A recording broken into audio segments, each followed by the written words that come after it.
반갑습니다. 영상을 시청하시기 전에 좋아요 한 번씩 부탁드립니다. 지난 9월에는 서울특별시 강동구 소재의 고덕 강일지구 민간 분양 이편한 세상 강일 어반 브릿지에 청약 접수가 있었습니다. 그 결과 전용 84제곱미터 기준으로 일반 공급 당첨 가점 커트라인이 해당 지역과 기타 지역에서 최저 69점이 나왔었습니다. 이와 같은 가점을 받기 위해서는 4인 가족 기준으로 15년 이상 무주택 기간을 유지하고 청약 통장 가입 기간 15년 이상이 되어야 받을 수 있는 가점입니다.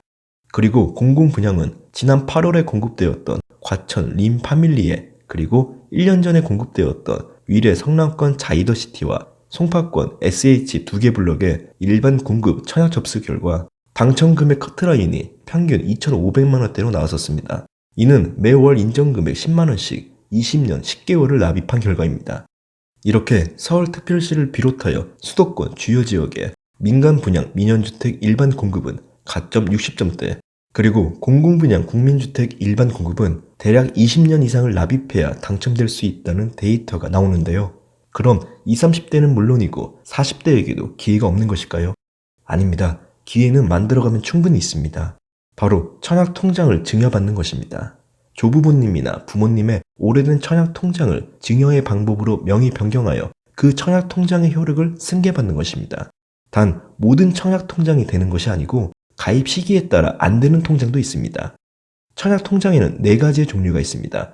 공공분양 국민주택에만 신청할 수 있는 청약저축, 민간분양 민연주택에만 신청할 수 있는 청약예금 부금, 이렇게 3개의 청약 통장과 지난 2009년 5월 6일 출시된 주택 청약종합저축까지 총 4가지의 청약통장이 있는데요. 2015년 9월부터는 청약저축, 예금, 부금 통장은 신규 가입이 중단되었습니다.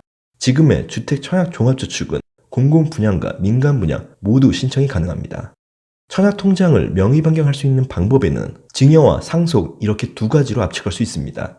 청약저축은 가입 시기와 상관없이 증여, 상속 모두 가능하고 2000 3월 26일 이전에 가입한 청약예금과 부금도 증여, 상속 모두 가능합니다. 다만 2000 3월 27일 이후에 가입한 청약예금과 부금, 그리고 주택 청약종합저축은 상속만 가능합니다.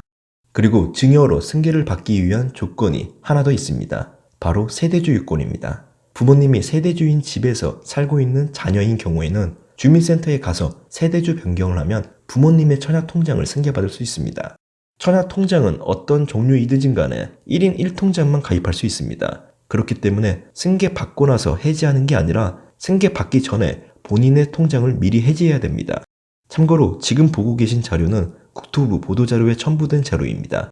부동산 플랜 공식 카페에서도 확인할 수 있으니 저희 카페에도 많은 관심 부탁드립니다.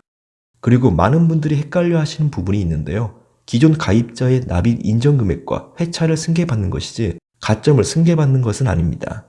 민간분양 민연주택 일반 공급에서 청약통장 가입기간 15년 이상 최대 17점 만점까지 인정받을 수 있어 가입기간이 짧은 경쟁자들보다는 훨씬 유리합니다만 무주택 기간이나 부양가족 수는 승계를 받는 자, 즉 청약을 신청하려는 자의 모집 공고일 기준으로 가점이 산정됩니다.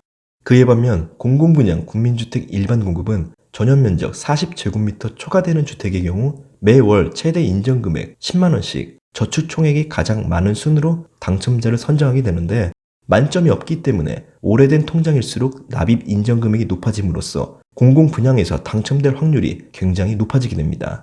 이렇게만 보면 청약저축이 가장 유리해 보이는데 그럼 청약예금이나 부금을 청약저축으로 변경할 수 있을까요? 아쉽지만 그건 불가능합니다. 다만 청약저축과 부금을 청약예금으로 변경할 수는 있습니다. 전용면적 85제곱미터 초과되는 중도형 평형대를 원하시는 분들이라면 청약예금으로 변경하시는 것이 맞습니다만 다시 재변경이 안 되기 때문에 이 부분은 신중하게 고민하시길 바랍니다. 마지막으로 세금 부분인데요. 청약통장의 권리에 대한 세금은 없지만 청약통장의 잔고에 대해서는 증여나 상속이 되는 거니까 그 부분에 대한 세금은 부과된다고 합니다. 단 증여세는 직계 성년의 경우 10년 동안 5천만 원까지 공제되기 때문에 사실 청약통장의 납입 금액이 그 정도까지 되는 경우가 거의 없어서 세금 걱정은 따로 안 하셔도 될 듯합니다. 자, 이렇게 해서 청약통장 활용법에 대해 알아봤습니다. 올해에는 많은 분들이 원하는 내 집 마련 다들 꼭 이루셨으면 합니다. 오늘 영상은 여기까지입니다. 시청해주셔서 감사합니다.